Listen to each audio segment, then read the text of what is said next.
The last section was an exploration of how Eastern yogis have been doing Christ-like things for millennia, including what we think of as various miracles.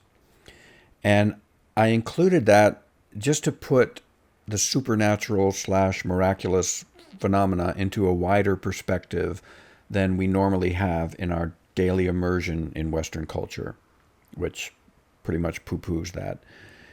But in this section, I'm going to put the supernatural and the miraculous itself into an even bigger perspective, which is how it relates to, or is even irrelevant to, fundamental spiritual wisdom and having a meaningful life.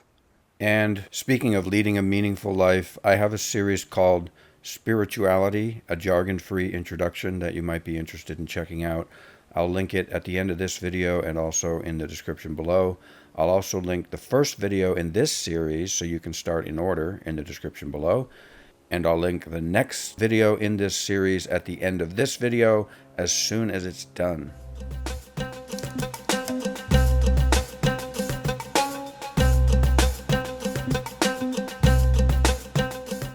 So at the end of the last video, I talked about this idea, of course, that Western intellectuals tend to, and many just intelligent Western people, understandably tend to feel that paranormal and supernatural events are just bullshit.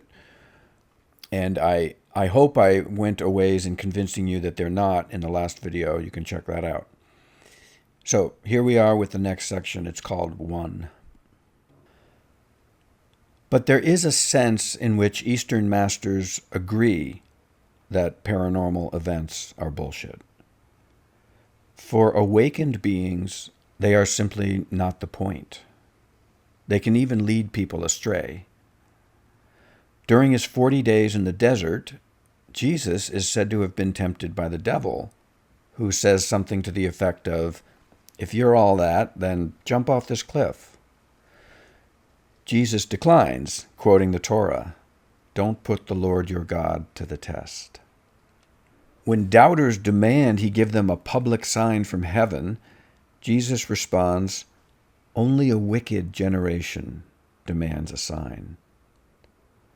Swami Muktananda reports that his master, our lake diving friend Nityananda from a previous video, hit him hard with a stick when he started practicing paranormal tricks.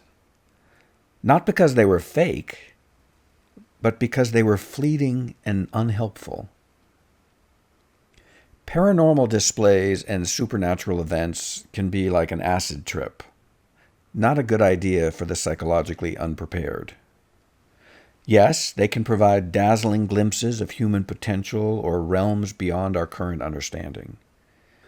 But such signs, known in India as siddhes, should be taken as inspiration not to fly off cliffs, but to start our journey on foot, one step at a time. In the literature of Eastern spirituality, one notices the masters walking a line themselves, sometimes performing siddhes in order to instill a sense of the sacred or help someone, and at other times refusing to be a dancing monkey for the masses. But performing siddhes is the wrong word. It's more as though such acts arise from a master the way perfume arises from a flower. Muktananda writes, "Superficial siddhes acquired by artificial means are worthless. But those that come of their own accord to a great being are beneficial." End quote. The difference is that beneficial siddhes are aligned with something greater. You could even say they are that something greater. For that matter, so is the yogi. Central to the yogic conception of the universe is its oneness. This is where words and concepts fall away. Christians had good reason to struggle with articulating who exactly Jesus was. Just a man? God? A son of God? God and man at the same time? Nityananda would answer, yes. But the West doesn't know what to do with that answer. We're used to things being spelled out in explanations and systems of the kind Constantine wanted the bishops to come up with in Nicaea. But even with its official Nicene Creed, the Catholic Church didn't really explain anything. The mystery of the Trinity, the three that are also one, remains. It gestures at something beyond explanation, something that itself contains our very urge to explain or understand. But Jesus went further with his oneness than the church was willing to go.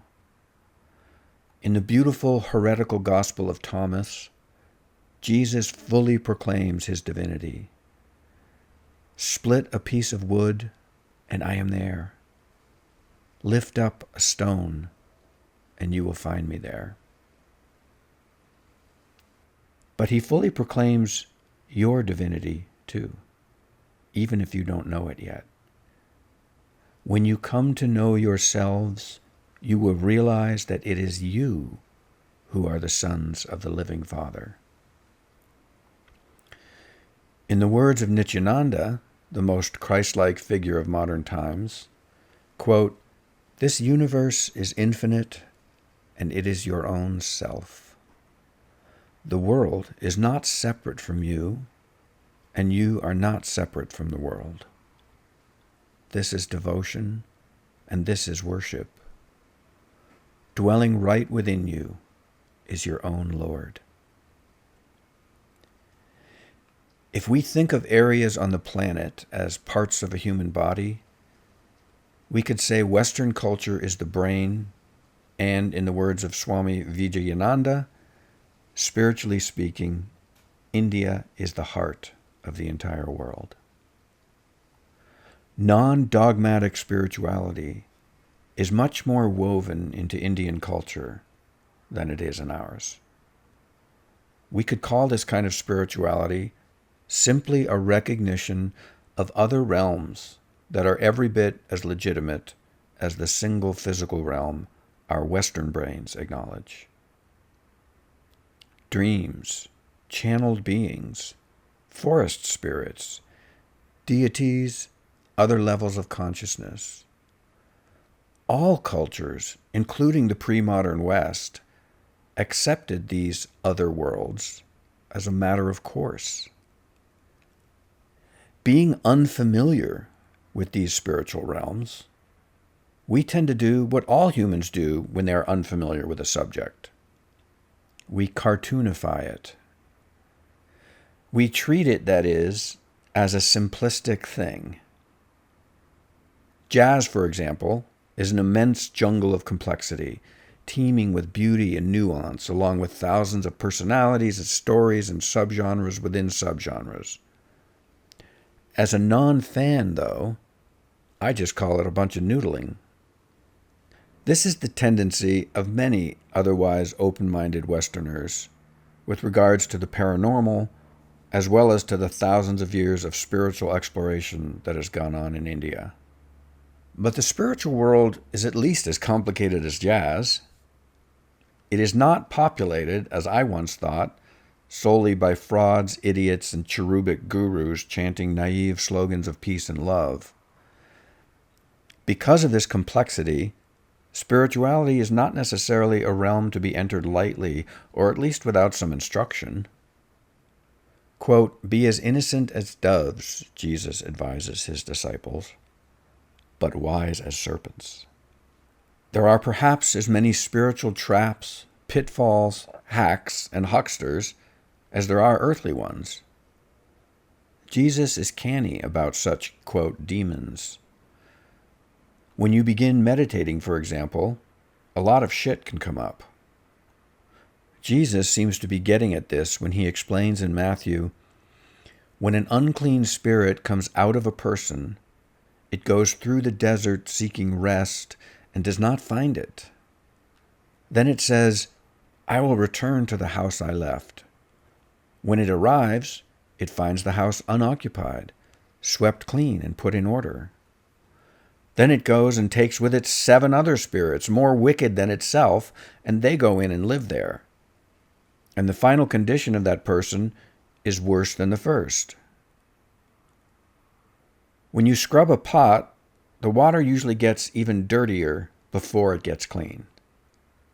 One needs a kind of fierce determination, a serpent wisdom, to see the process through to the final rinsing. And even then, there will be more pots to clean. Gospel literally means good news. The next video explores why Christ's message is such good news.